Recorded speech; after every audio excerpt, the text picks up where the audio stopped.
سورہ مائدہ کا انٹروڈکشن. پیچھے ہم نے کون سی سورہ پڑھی؟ سورہ نساء. مائدہ، سورہ نساء اور مائدہ جو ہے نا وہ پیئر ہیں، یعنی توام جسے بولتے ہیں. اس سے پہلے ہم نے 2 سورتیں پڑھی تھی، سورہ البقرہ اور سورہ آل عمران. وہ دونوں جوڑا تھی، یہ بھی دونوں جوڑا ہیں. پہلی جو ہم نے سورہ پڑھی نساء، اس میں سوسائٹی جو تھی مسلم سوسائٹی، اس کی جو سمجھ لیں کہ فنڈامنٹلز ہے نا اس کے مقرر کیے جا رہے تھے، اس کے گول بنائے جا رہے تھے، اس کے لیے ٹارگیٹ سیٹ کیے جا رہے تھے کہ اس سوسائٹی نے یہ کام کرنا ہے اور پاکیزگی میں اس مقام پر جانا ہے.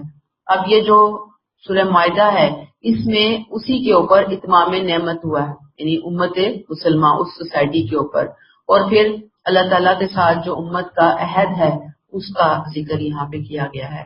اگرچہ اس میں خطاب زیادہ تر اہل کتاب سے ہے، نبی کریم صلی اللہ علیہ وسلم سے بھی خطاب ہے اس سورہ کے اندر، اور لیکن خطاب جیسے میں نے بتایا اہل کتاب سے ہے، نبی کریم صلی اللہ علیہ وسلم سے ہے، لیکن اصلاً ان کے معاملات کو، اہل کتاب کے معاملات کو سامنے رکھ کر مسلمانوں کو لیسن دیے جا رہے ہیں، مسلمانوں کو سکھایا جا رہا ہے. اور ہمیں اس کے جب ہم ٹاپکس پڑھیں گے تو ہمیں پتہ چلے گا کہ سورہ بقرہ اور آل عمران کی طرح یہ بھی ہجرت کے بعد مدینہ میں نازل ہوئی ہے سورہ، اور اس وقت نازل ہوئی جب مسلمانوں کی ایک باقاعدہ حکومت ریاست قائم ہو چکی تھی، اور نبی کریم صلی اللہ علیہ وسلم اہل کتاب پر اتمام حجت فرما چکے تھے اور مسلمانوں کا تزکیہ فرما رہے تھے، یعنی مسلمانوں کی پاکیزگی کے لیے اقدامات اٹھائے جا رہے تھے. اس سورہ میں ایک جگہ مائدہ کا لفظ آیا ہے، پڑھیں گے انشاءاللہ ہم. اسی مناسبت سے اسے سورہ مائدہ کہا جاتا ہے، اور اسے سورہ نساء کے بعد جگہ دی گئی ہے. اور ہم دیکھیں گے تو جو اگر اس کا ٹائم پیریڈ اگر ہم بہت قریب سے جا کر دیکھنا چاہیں تو کہا جاتا ہے کہ صلح حدیبیہ کے فوراً بعد یہ سورہ جو ہے وہ نازل ہوئی ہے. میں نے آپ کو پہلے بھی بتایا تھا کہ نبی کریم صلی اللہ علیہ وسلم پر بیک وقت بے شمار احکامات سے متعلق وحی آتی تھی. آپ صلی اللہ علیہ وسلم اللہ کی ہدایت کے مطابق وہ جو مختلف قسم کی اقسام کی آیات آتی تھی، اللہ کے حکم سے آپ بتاتے تھے کہ اس آیت کو فلاں سورہ کا حصہ بنانا ہے، فلاں آیت سے پہلے رکھنا ہے، فلاں آیت کے بعد رکھنا ہے، اس آیت کو فلاں سورت کا حصہ بنانا ہے. یعنی آپ ساتھ ساتھ اللہ کے حکم سے گائیڈ کرتے چلے جاتے تھے. بہرحال مسلمانوں سے عہد لیا جا رہا ہے اس میں کہ اللہ تعالیٰ نے اب آخری شریعت نبی کریم صلی اللہ علیہ وسلم کے ذریعے آپ لوگوں کو دے دیا ہے، لہٰذا آپ نے اس آخری شریعت کے اوپر عمل کرنا ہے، اس کے اوپر کاربن رہنا ہے، اور اس کے علاوہ جو مسلمانوں کی مزید زندگی ہے اس کے حوالے سے ان کو وضاحت دی گئی. سیاسی زندگی ہے، مذہبی زندگی ہے، اور تمدن ہے، سماجی زندگی ہے، اس کے بارے میں ہدایات دی گئی ہیں. سورہ شروع کرتے ہیں. بسم اللہ الرحمن الرحیم، اللہ کے نام سے جو سراسر رحمت ہے، جس کی شفقت ہمیشہ کے لیے ابدی ہے. آیت 1، یا ایھا الذین آمنوا اوفوا بالعقود، اے لوگو جو ایمان لے آئے ہو، اپنے پروردگار سے باندھے ہوئے سب بیکٹ کلوز عہد پورے کرو.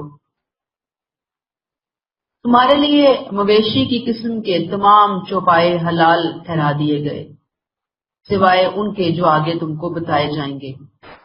لیکن ودن بریکٹ حج اور عمرے کے موقع پر بریکٹ کلوز احرام کی حالت میں شکار کو اپنے لیے جائز مت کرو. ودن بریکٹ یہ اللہ کا حکم ہے، بریکٹ کلوز بے شک اللہ جو چاہتا ہے حکم دیتا ہے.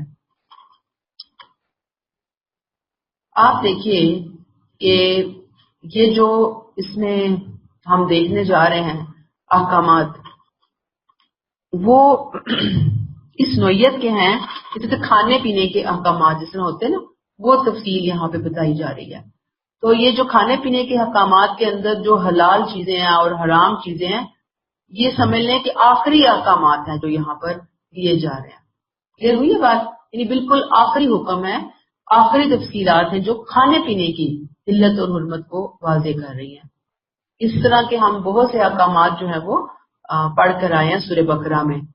اور انعام میں تھوڑی سی ڈیٹیل کچھ چیزیں رہ گئی ہوں گی تو وہ اللہ تعالیٰ سورہ انعام میں ہمیں بتا دیں گے.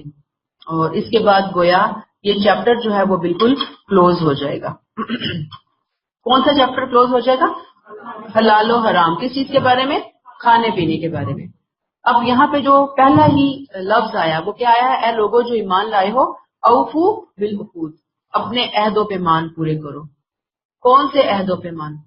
وہ عہد جو ایمان کی دعوت قبول کر لینے کے بعد ہر بندہ مومن پر عائد ہوتے ہیں. ہر بندہ مومن پر عائد ہوتے ہیں. کیا عائد ہوتے ہیں؟ کہ انہوں نے اللہ کی شریعت کو اوبے کرنا ہے، فالو کرنا ہے. اور اب آپ دیکھ لیجئے کہ یہ جو سب سے پہلے سورہ کا آغاز ہی عہد و پیمان کو پورا کرنے سے ہوا. اصل میں مسلمانوں سے پہلے جو اہل کتاب تھے انہوں نے اپنے کسی عہد کو وفا نہ کیا، اپنے کسی میثاق کو انہوں نے پورا نہیں کیا تھا. اگر آپ کو یاد ہو سورہ بقرہ میں ہم پڑھ کر آئے کہ جب ان سے کوئی بھی میثاق باندھا گیا، میثاق کہتے ہیں نا پختہ عہد کو، انہوں نے ہر عہد کو توڑا. اللہ تعالیٰ نے یہاں پہ مسلمانوں کو پہلے ہی وارن کر دیا کہ تم نے کوئی عہد نہیں توڑنا، تم نے اپنے عہد کی پابندی کرنی ہے. اور یہاں پہ سب سے بڑا عہد کیا ہے؟ شریعت کو فالو کرنے کا عہد سب سے بڑا.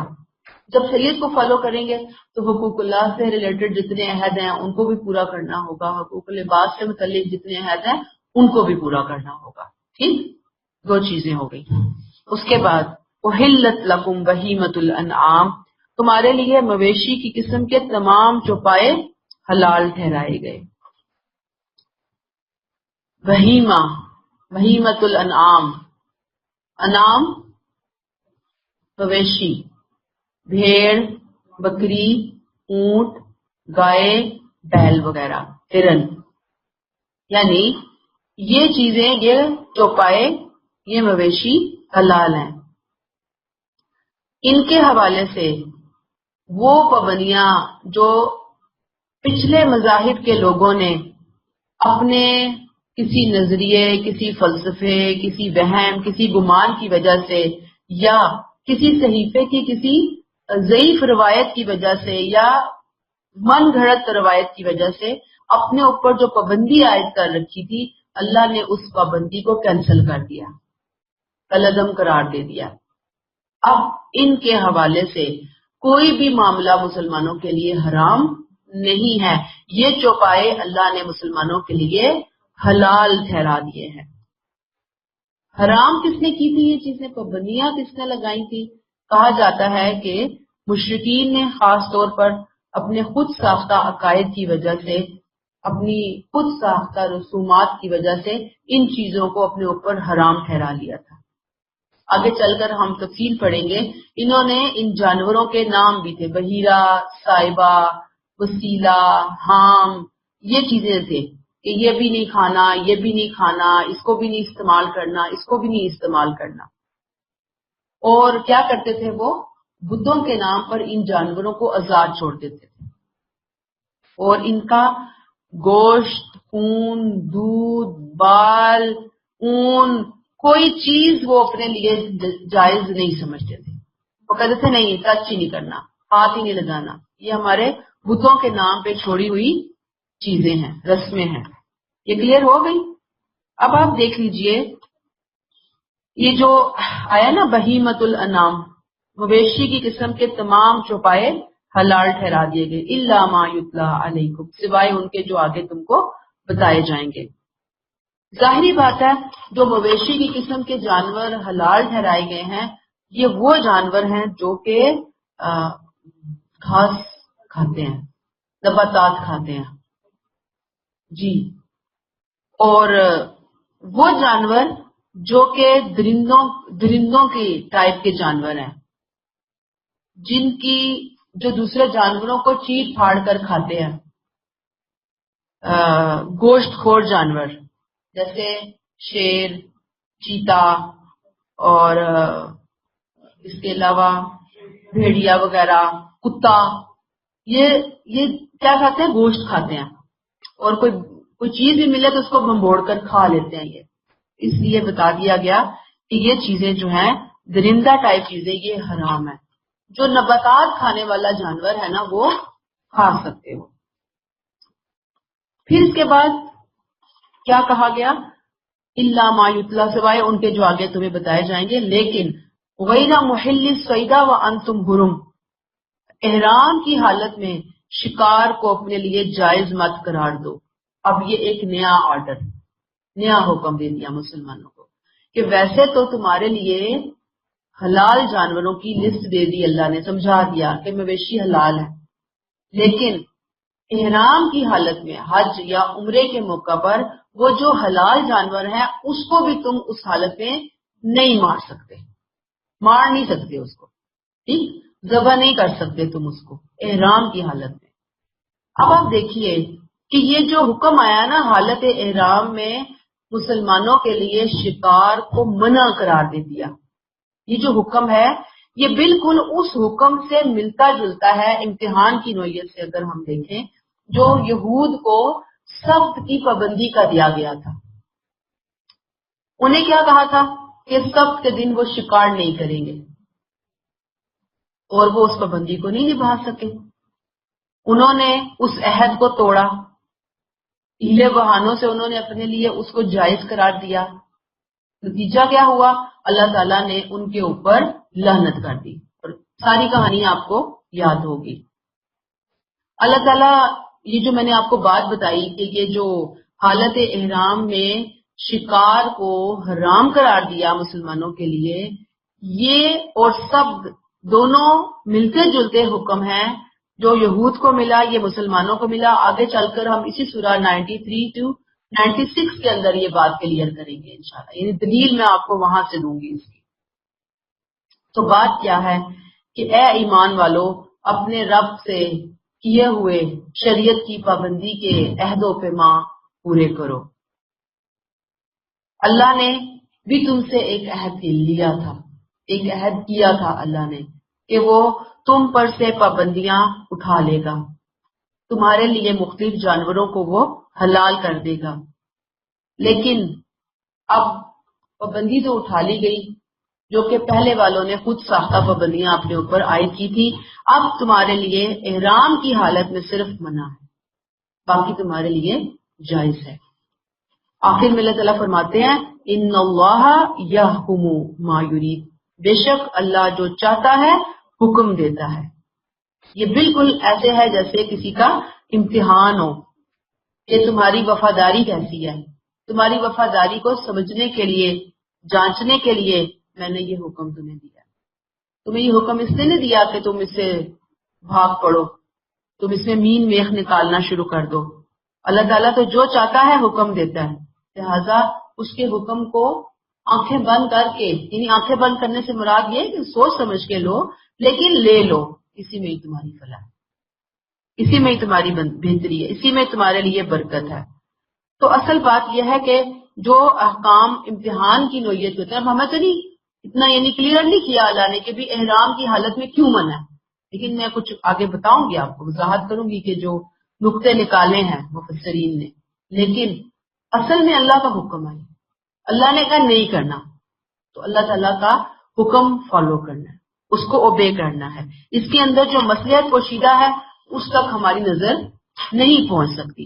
لہذا یہ عقیدہ دل میں مضبوط ہونا چاہیے کہ اللہ تعالیٰ جو چاہتے ہیں حکم دیتے ہیں، اس کے راستے میں کوئی رکاوٹ ڈالنے والا نہیں ہے، ان کے احکامات کو نعوذ باللہ کراس کرنے والا کوئی نہیں ہے. بندوں کی مصلحت اسی میں ہی ہے، سچی وفاداری اسی میں ہی ہے کہ بندہ بے چون چرا ان حکموں کو فالو کرے. کلیئر ہوگی بات؟ آیت نمبر 2، یا ایھا الذین آمنوا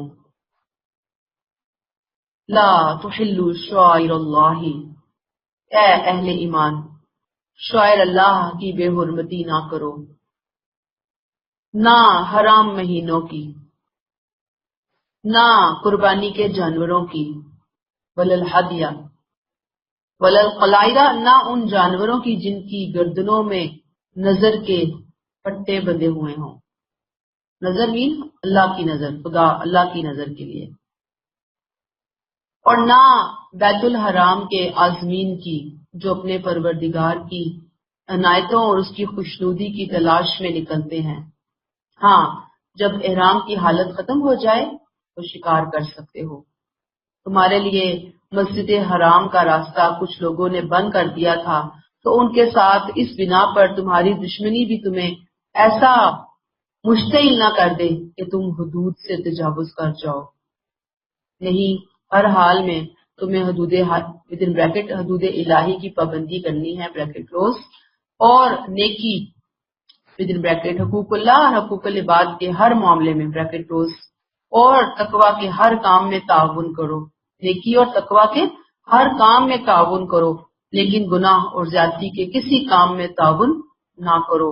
اللہ سے ڈرو، اس لیے کہ اللہ سخت سزا دینے والا ہے. آیت 1 میں حالت احرام میں شکار کی ممانعت کا حکم ہم نے پڑھا. پہلا حکم ظاہری بات ہے، میں نے ابھی آپ کو بتایا کہ کیوں منع کیا، اس کو ہم پوائنٹس دیتے ہیں، ڈسکس کرتے ہیں کہ وہ چیز احرام کے تقدس کے خلاف ہے. احرام پہن کر جو فیلنگز انسان کے اندر پیدا ہونی چاہیے، جو کردار اس کا سامنے آنا چاہیے، جو درویشی، اس کے خلاف ہے. پلس شاعر الہی میں سے ایک شاعرہ کی توہین ہے. اسی لیے اس تعلق سے اللہ تعالیٰ نے مزید شاعر کا احترام بھی ساتھ ہی بتا دیا. یعنی ایک شاعر کا احترام آیت نمبر 1 میں بتایا کہ احرام کی حالت میں شکار نہیں کرنا. مزید اللہ نے اسی تعلق سے مزید شاعر الہی کی تاکید کی، احترام کی تاکید کی اوورال، کہ بھئی اللہ کے جتنے شاعر ہیں ان کی رسپیکٹ کرو، ان کا مقام دو. اللہ کے شاعر کو توڑو نہیں، اس کی حرمت کو پامال نہ کرو. اس کے بعد اللہ تعالیٰ نے پھر چیدہ کچھ شاعر کو اٹھایا. سب کو نہیں اٹھایا، کچھ شاعر کو اٹھایا کہ اللہ تعالیٰ چاہتے تھے کہ امت کے اندر ان شاعر کا احترام اور تقدس جو ہے وہ بہتر ہو، زندہ ہو، ڈیولپ ہو. اور پھر اب آپ دیکھ لیجئے کہ یہاں پہ اللہ تعالیٰ کیا کہتے ہیں، اے لوگو جو ایمان لائے ہو، شاعر اللہ کی بے حرمتی نہ کرو. شاعر اللہ کی بے حرمتی نہیں. ٹھیک. پھر ساتھ ہی کیا ہے، اصل بات یہ ہے کہ وَلَلشَّهْرَ الْحَرَامَ، حرام مہینوں کی بھی حرمت پامال نہ کرو. یہ حکم کیوں دیا گیا؟ اس لیے کہ آپ دیکھیں کہ چونکہ مسلمانوں اور قریش کا آپس میں کلیش چل رہا تھا نا، صلح حدیبیہ والا واقعہ اور اس سے پہلے کے سارے واقعات ابھی دیکھیں تازہ تھے. اب اندیشہ یہ تھا کہ کہیں مسلمان غصے میں آ کر کوئی ایسا سٹیپ نہ اٹھا لیں جس سے اللہ کے شاعر کی بے حرمتی ہو جائے. یعنی غصے میں بھی اللہ کے شاعر کا احترام ملحوظ رکھنا مسلمانوں کی ذمہ داری ہے. دوسرے تو نہیں رکھیں گے، دوسرے کیوں رکھیں گے، ان کو کیا پڑی.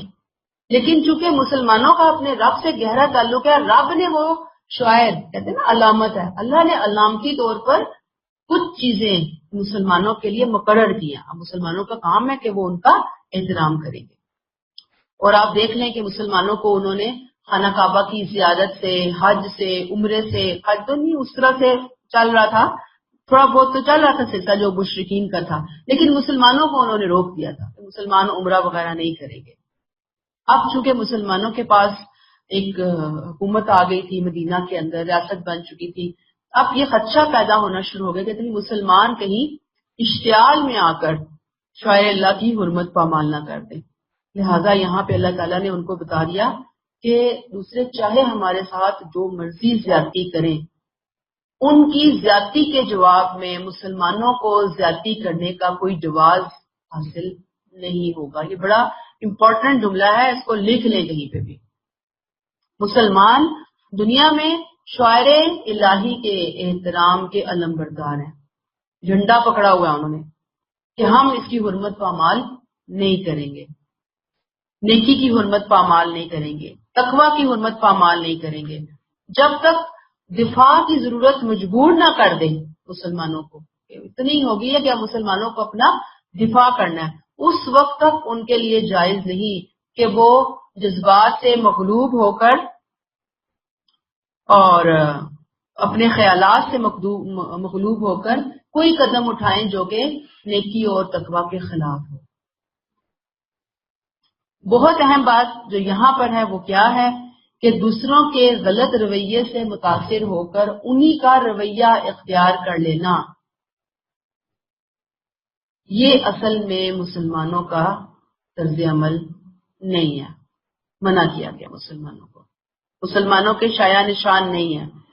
اگر ہم بھی وہی کر رہے ہیں جو وہ کر رہے ہیں، ایک چیز وہ غلط کر رہے ہیں نا، ہم بھی اس بات کو جواز بنا کر کہ وہ غلط ہے لہٰذا ہم بھی غلط کریں گے، تو آپ مجھے بتائیں کہ ایک غلط کام، ایک گناہ کا کام انہیں کیا تو ہم بھی پھر اس گناہ میں شامل ہیں نا. وہ تو کر رہے ہیں تو ہمارے پاس کیا جواز ہے؟ دین تو ہمیں کوئی جواز نہیں دیتا. لہٰذا یہاں پر اللہ تعالیٰ نے بہت سے احکامات دے دیے. کیا کہا کہ شاعر اللہ کا احترام کرو، اس کی حرمت پامال نہ کرو، حرمت والے مہینوں کی حرمت پامال نہ کرو، حدی، قلائد، آمینہ، بیت الحرام، ان کی حرمت پامال نہ کرو. اور اس کے برعکس تم کیا کرو، اس میں آگے آتے چلے جائیں. میں ابھی بعد میں تھوڑا تھوڑا ایکسپلین کرتی ہوں ان باتوں کو، لیکن میں آپ کو جو ایک بات بتانا چاہ رہی ہوں اوور آل جسٹ اس آیت کا، وَلَا يَجْرِمَنَّكُمْ وَلَا يَجْرِمَنَّكُمْ شَنَآنُ قَوْمٍ أَن صَدُّوكُمْ عَنِ الْمَسْجِدِ الْحَرَامِ أَن تَعْتَدُوا. تمہارے لیے مسجد حرام کا راستہ اگر کچھ لوگوں نے بند کر دیا تو ان کے ساتھ اس بنا پر تمہاری دشمنی بھی تمہیں اتنا مشتعل نہ کرے کہ تم حدود سے تجاوز کر جاؤ. لوگوں نے کیا کیا؟ مسجد حرام کا راستہ روک دیا. اللہ نے کہا جنہوں نے یہ کام کیا تب بھی تم نے حد سے آگے نہیں بڑھنا. وَتَعَاوَنُوا عَلَى الْبِرِّ وَالتَّقْوَىٰ، نیکی اور تقوی کے کاموں میں تعاون کرو، لیکن برائی اور گناہ کے کاموں میں، زیادتی کے کاموں میں تعاون نہ کرو. یہ ہے اہل ایمان کی شان جو اللہ نے اس آیت میں بیان کر دی کہ دشمن کے ہاتھوں میں وہ دشمن جو تمہارے دین کے دشمن ہے. دیکھیں یہاں پہ کن دشمنوں کی بات ہو رہی ہے. اگر ان کے ہاتھوں بھی کوئی نیکی کا کام ہو رہا ہے، خیر کا کام ہو رہا ہے، تو اس میں رکاوٹ بننے کی بجائے اس کی حوصلہ افزائی کریں، ان کا ہاتھ پٹائیں. اور پھر اس کے بعد جو برا کام ہے ظاہری بات ہے اس میں کوئی بھی نہیں کہتا وَاتَّقُوا اللَّهَ إِنَّ اللَّهَ شَدِيدُ الْعِقَابِ. اللہ سے ڈرو اس لیے کہ اللہ سخت سزا دینے والا ہے. یہ جو شدید العقاب ہے نا، اصل میں مسلمانوں کو سخت الفاظ میں تنبیہ ہے کہ اللہ کے عہد کے اوپر سخت سے سخت حالات کے اندر بھی قائم رہو، ورنہ یاد رکھو کہ جس اللہ نے تمہیں اپنے عہد سے دنیا کی امامت بخشی ہے، اگر عہد کو توڑو گے تو پھر اس کا نقصان، اس کا خمیازہ بھی بھگت لو گے. کلیئر ہو گئی ہے بات؟ اچھا، اب ہم ورڈ ٹو ورڈ پہ آتے ہیں. ورڈ ٹو ورڈ جو ایک ایک اس میں سبجیکٹ آیا ہے اس کے اوپر ہم آتے ہیں. شاعر اللہ، شاعر اللہ، شاعر شعیرہ، شعیرہ کی جمع شاعر ہے، معنی ہے علامت. وہ مظاہر قرآن کے اندر، وہ مظاہر جو اللہ کی طرف سے یا نبی کریم صلی اللہ علیہ وسلم کی طرف سے بطور نشان علامتیں مقرر کی جاتی ہیں کسی حقیقت کا شعور قائم کرنے کے لیے. مثلا اذان ہے، اللہ کی بڑائی اور کبریائی بیان کرنے کے لیے اذان کے الفاظ ہے نا، تو اذان بھی اللہ کے شاعر میں سے ایک شاعر ہے. مسجدیں اللہ کا گھر ہے. اب اللہ کا گھر تو خود فزیکلی نہیں موجود، لیکن وہ علامت کے طور پر اللہ کا گھر بنایا گیا. ٹھیک، ایسے ہی حجر اسود، صفا مروہ، یہ سب کیا ہے؟ اللہ کے شاعر ہیں. پھر وللشہر الحرام، حرمت والے مہینے، وہ پیچھے ہم پڑھ کر آئے تھے نا، شہر الحرام کون کون سے ہوتے ہیں؟ کون کون سے مہینے ہوتے ہیں؟ ہاں جی، اور محرم. اب ان میں جنگ کا کام کرنا، گناہ کے کام کرنا یہ حرام ہے، یہ منع ہے. یعنی جنگ نہیں چھیڑنی، جنگ نہیں کرنی کسی صورت میں، لڑنا نہیں ہے اس کے اندر. میں نے آپ کو بتایا تھا پہلے بھی کہ اتنی حرمت ہے ان مہینوں کی کہ جو حرم جن جگہوں کو قرار دے دیا وہاں چونٹی بھی نہیں مار سکتے آپ. اتنی سخت حرمت بتا دی اللہ تعالیٰ نے. اور پھر کیا ہے؟ ولل ہدیہ. ہدیہ یہ لفظ جو نا قربانی کے ان جانوروں کے لیے آتا ہے جو ہدیے کے طور پر اللہ تعالیٰ کے حضور پیش کرنے کے لیے بیت الحرام لے جائے جاتے ہیں. ہدیہ. اور پرانے زمانے سے لوگ واقف تھے کہ جب بادشاہ وغیرہ ہوتے تھے نا، کوئی بڑے لوگ ہوتے تھے، تو جب لوگ ان سے ملنے آتے تھے تو کوئی نہ کوئی ہدیہ گفٹ لے کر آتے تھے اپنی اپنی حیثیت کے مطابق. تو حاجی بھی جاتے ہیں تو وہ ہدیہ لے کے جاتے ہیں اللہ کے حضور. تو کیا کہہ دیا کہ نہ ان کا شکار کیا جائے گا اور نہ ہی اس مقام پر پہنچنے سے پہلے ان کو ذبح کیا جائے گا. جو اللہ کے نام کی قربانیاں ہیں وہ وہاں پر پہنچائی جائیں گی. ولل قلائدہ. قلائدہ قلادہ سے ہے، گلے کی رسی، پٹی جو جانور کو قابو کرنے کے لیے ڈالی جاتی ہے. اور اس میں خاص طور پر وہ چیزیں بھی آ جاتی تھی کہ جو جانوروں کے گلے میں، جو حرم لے کر جا رہے ہوتے تھے نا جانور، تو ان کے گلے میں مخصوص قسم کی چیزیں ڈالی جاتی تھی. دور سے ہی لوگوں کو پتہ چل جاتا تھا کہ یہ جانوروں کا قافلہ، یہ ریوڑ حرم جا رہا ہے، اللہ کے حضور نیاز کے لیے جا رہا ہے، قربانی کے لیے جا رہا ہے. کہتے ہیں کہ اس میں کوئی لکڑی ڈالتے تھے، کوئی پرانی جوتی لٹکا دیتے تھے، کوئی چھال ڈال دیتے تھے. یہ اسلام سے پہلے کا رواج تھے، بڑے پرانے رواج. اسلام نے آ کر ان کو منع نہیں کیا، جاری رکھا. تو کیا کہا کہ پٹے والے جانوروں کی حرمت پامال نہ کرو. کیا حرمت پامال؟ کہ جب تمہیں پتہ چل گیا کہ یہ ریوڑ جا رہا ہے اللہ کے حضور نیاز کے لیے، تو اس گلے کے اوپر حملہ نہیں کرنا، انہیں نقصان نہیں پہنچانا. اگر ان کو نقصان پہنچایا تو اس کا کیا مطلب ہے؟ اللہ کے گلے پر تم نے حملہ کیا. اصل میں اللہ کے لیے تھی نا وہ چیز، تم نے اس اللہ کے حصے پر ڈاکہ ڈالا ہے. بہت بڑی حرمت ہے جس کو تم نے اپنے لیے حلال ٹھہرایا. کلیئر؟ وَلَا آمِينَ الْبَيْتَ الْحَرَامَ يَبْتَغُونَ فَضْلًا مِّن رَّبِّهِمْ وَرِضْوَانًا. یہ آمین جو ہے نا، آمین فاتحہ کے بعد پڑھتے ہیں، اس سے الگ آمین ہے کیونکہ اس کی میم کے اوپر مشدد ہے. اس کا مطلب ہے ارادہ کرنا، قصد کرنا. وہ لوگ جو حج اور عمرے کے لیے نکلتے ہیں، حاجی، انہیں نقصان نہ پہنچانا، قافلہ نہ لوٹنا. کیوں نکلتے ہیں وہ؟ یبتغون فضلا من ربہم ورضوانا، اللہ کا فضل اور اس کی رضا تلاش کرنے کے لیے وہ نکلتے ہیں. کلیئر ہو گئی یہ بات؟ تو وہ نکلتے ہیں لہذا تم نے ان کو نقصان نہیں پہنچانا. کلیئر یہ بات؟ تو گویا یہاں سے پتہ چلا ہمیں خاص بات کیا ہے کہ حاجیوں کو نہیں نقصان پہنچانا. اب ہمارے ہاں تو وہاں پہ جیبیں تک کاٹ لی جاتی ہیں اور وہ ڈاکے ڈالے جاتے ہیں حاجیوں کے جیب کے اوپر. تو اللہ تعالیٰ ہی معاف فرمائے. اور پھر یہ کہ اس میں ایک بہت امپورٹنٹ بات یہاں سے ضمنی طور پر میں کلیئر کرتی جاؤں کہ حاجی جا رہے ہیں یبتغون فضلا من ربہم ورضوانا، اللہ کا فضل، اس کی خوشنودی تلاش کرنے کے لیے. اب لوگوں کے اندر، ہمارے ہاں بعض لوگوں کے اندر، بعض فرقوں میں یہ کنسیپٹ ہے کہ جی اللہ سے ثواب کی لالچ نہیں رکھنی چاہیے، ثواب کی لالچ میں عبادت نہیں کرنی چاہیے، یہ کوئی گناہ کی بات ہے. حالانکہ کوئی نہیں، اللہ تعالیٰ نے تو خود بتایا یہاں پہ کہ وہ لوگ نکلتے ہیں ثواب چاہنے کے لیے، نکلتے ہیں فضل چاہنے کے لیے نکلتے ہیں. تو ثواب کی نیت یا فضل چاہنے کے لیے نکلنا یا کوئی کام کرنا حقوق اللہ یا حقوق العباد کا کوئی گناہ نہیں ہے. اللہ نے خود کہا نیکیاں کماؤ، نیکیوں کے اندر آگے بڑھو، نہ یہ قرآن کے خلاف ہے یہ بات. پھر کیا کہا؟ وَإِذَا حَلَلْتُمْ فَاصْطَادُوا. ہاں جب حالت احرام ختم ہو جائے تو آپ کیا کرو؟ تم نے احرام کھول دیا، اب تم نے رمی کر لی، قربانی کر لی، شکار حلال ہو گیا. اب تم مینا میں اگر قیام کر رہے ہو تو پھر تم شکار کر سکتے ہو. یہاں پہ ایک چیز کلیئر کر لیجئے، یہ رخصت ہے، اجازت ہے، لازمی نہیں ہے کہ اب لازمی شکار کے لیے نکل جاؤ، بس ضرورت ہے تو کر لو، سامنے آیا تو کر لو، نہیں ہے تو چھوڑ دو، ٹھیک ہے۔ اور کیا ہے، وَلَا يَجْرِمَنَّكُمْ شَنَآنُ قَوْمٍ، یہ کون سی قوم ہے جس کی دشمنی تمہیں اس بات پر آمادہ نہ کرے؟ قوم قریش ہے یہاں پر۔ ابھی میں نے ابھی آپ کو کلیئر کیا کہ کس طرح انہوں نے مسلمانوں کا راستہ روکا تھا، یاد ہے نا؟ عمرے کے لیے مسلمان آئے تو انہوں نے مسلمانوں کو آنے سے روک دیا، تو اللہ تعالیٰ نے کہا کہ کسی قوم کی دشمنی تمہیں اس بات سے نہ روکے کہ تم ان کے ساتھ زیادتی کرو۔ کون سی قوم ہے یہ؟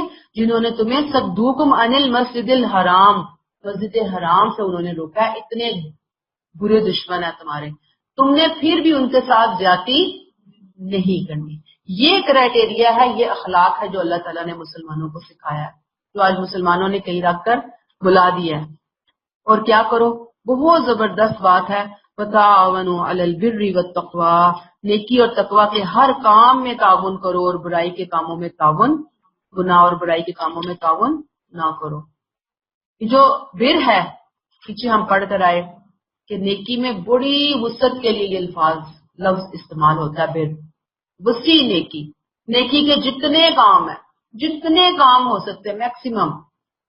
ظاہری بات ہے نیکی کے جتنے کام ہیں وہ حقوق العباد سے متعلق ہوں گے نا، حقوق اللہ سے متعلق تو وہ کرنے سے رہے، کم نہیں کریں گے۔ زیادہ تر نیکیاں کہاں ہو رہی ہوتی ہیں، کس فیلڈ میں ہو رہی ہوتی ہیں؟ حقوق العباد کی فیلڈ میں ہو رہی ہوتی ہیں۔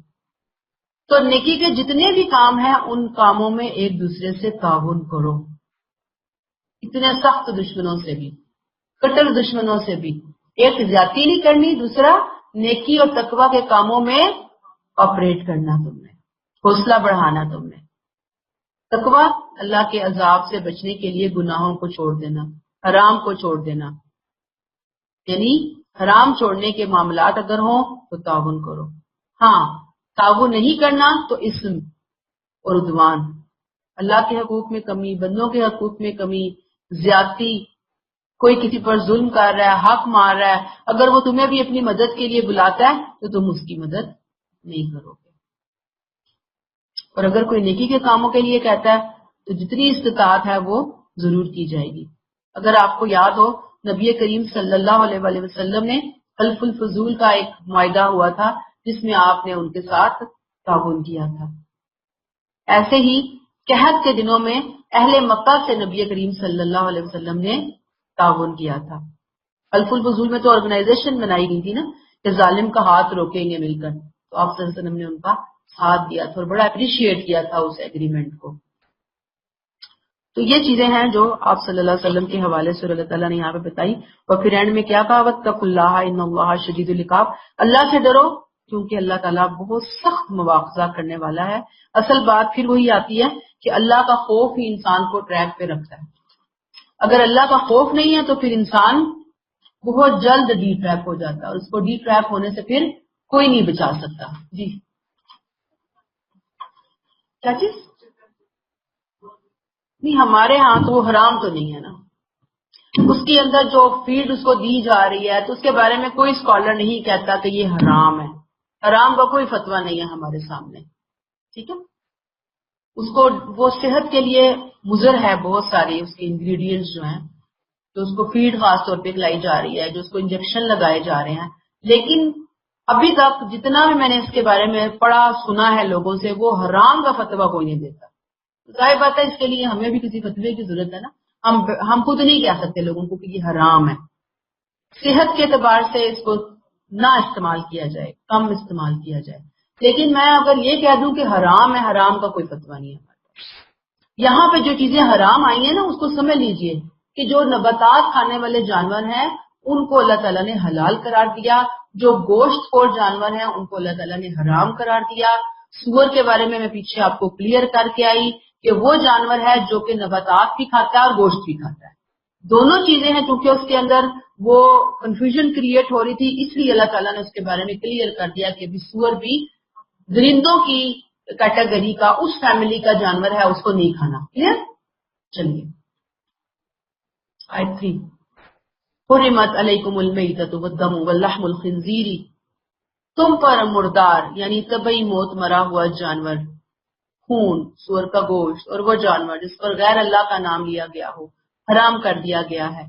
ود ان بریکٹ وہ جانور بھی مردار ہے بریکٹ کلوز جو گلا گھٹ کر چوٹ کھا کر بلندی سے گر کر ٹکر کھا کر مرے یا کسی درندے نے اسے پھاڑا ہو. البتہ ان میں سے جس جانور کو تم نے زندہ پا کر ذبح کر لیا وہ حلال ہے. اسی طرح ود ان بریکٹ وہ جانور بھی حرام ہے جسے کسی آستانے پر ذبح کیا گیا ہو. ود ان بریکٹ تمہارے لیے یہ بھی ناجائز ہے بریکٹ کلوز اور یہ بھی کہ تم ان کا گوشت بریکٹ کلوز جوئے کے تیروں سے تقسیم کرو. یہ سب باتیں اللہ کی نافرمانی ہیں. ود ان بریکٹ تمہیں معلوم ہونا چاہیے کہ یہ اللہ کی نافرمانی کی باتیں ہیں. آج ود ان بریکٹ اس دور میں بریکٹ کلوز منکرین حق تمہارے دین کو ود ان بریکٹ کچلنے کے عزائم کے حوالے سے بریکٹ کلوز مکمل مایوس ہو چکے. ان ود ان بریکٹ ان حرمتوں کے بارے میں بریکٹ کلوز اس لیے تم ان سے نہ ڈرو بلکہ مجھ ہی سے ڈرو. آج میں نے تمہارے لیے تمہارے دین کو پورا کر دیا, اپنی نعمت تم پر تمام کر دی, تمہارے لیے دین اسلام کو اسلام کی حیثیت سے پسند کیا. ود ان بریکٹ سو میرے ان احکام کی پابندی کرو بریکٹ کلوز.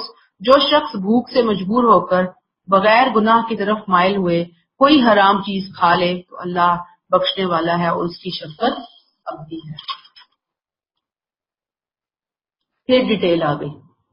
پیچھے ہم پڑھ کے آئے نا کہ کچھ حرام چیزیں حرمتیں چیزیں بیان ہو رہی ہیں. اللہ تعالیٰ نے کہا کہ یہ نہیں کرنا, حرمتوں کو حلال نہیں کرنا, جانور نہیں تم نے کھانے حرام کی حالت میں, وہ یعنی کہ جانور بھی ان کو شکار نہیں کرنا.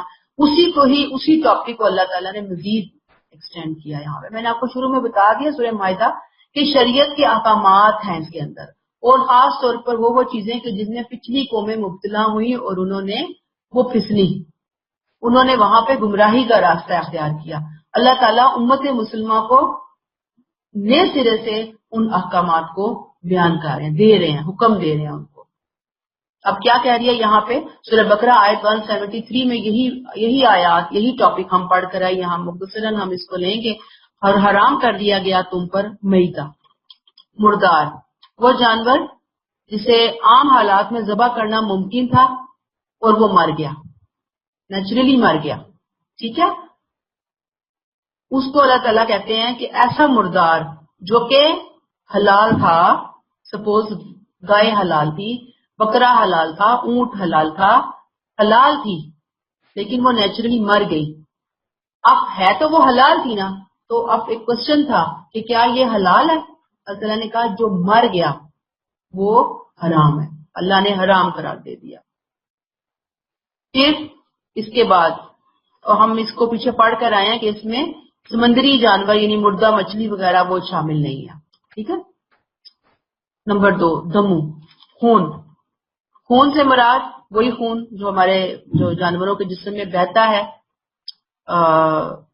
خون ہوتا ہے جو بہ رہا ہوتا ہے, جمع ہوا نہیں خون ہوتا ہے, جیسے جگر ہے, تلی وغیرہ, وہ نہیں. اور جیسے کہ آپ دیکھیں گے کہ جگر اور رگوں اور شریانوں کے اندر بھی خون جو ہے نا بالکل باریک باریک سی لائنیں ہوتی ہیں جو کہ اندر ہوتی ہیں, تو وہ بھی حرام نہیں ہے. ٹھیک ہے نا. کون سا خون جو بہ رہا ہے, دوڑ رہا ہے, وہ حرام قرار دے دیا. پھر اس کے بعد لحم الخنزیر سور کا گوشت. میں نے ابھی آپ کو بتایا کہ یہ گوشت خور بھی ہے, سبزی خور بھی ہے, اسی لیے یہ ایک اشتباہ تھا. اللہ تعالیٰ نے اس کو کہا کہ یہ گوشت خور جانوروں کی فیملی میں, اس لسٹ میں اس کو شامل کرو گے, یہ بھی حرام ہے. وما اہل لغیر اللہ بھی, اور جس پر اللہ کے علاوہ غیر اللہ کا نام لیا جائے. ظاہری بات ہے کہ غیر اللہ کا نام شرک ہے, اس لیے اللہ تعالیٰ نے اس کو روک دیا. کلیئر ہو گئی یہ بات. والمنخنقۃ, اور اب مزید ڈیٹیل بتائی جا رہی ہے میتہ کی حرمت. اور بعض لوگوں کے ذہن میں یہ کوشچن آ سکتا تھا کہ اگر کوئی حادثے سے مر گیا جانور, اس کے بارے میں کیا حکم ہے؟ تو اللہ تعالیٰ نے یہاں پہ کلیئر کر دیا, جواب دے دیا کہ جو والمنخنقۃ ہے نا, گلا گھٹ کر مرا ہے, وہ جانور بھی حرام جانور کی کیٹیگری کے اندر شامل ہوگا. اور والموقوذۃ, چوٹ کھا کر مرا ہے, چوٹ لگ گئی نا اس کو, سپوز جیسے کوئی کٹ لگ گیا, کوئی زخم لگ گیا, اسے بہت اس کو بیمار ہوا اور بس وہ مر گیا. اور اس کے علاوہ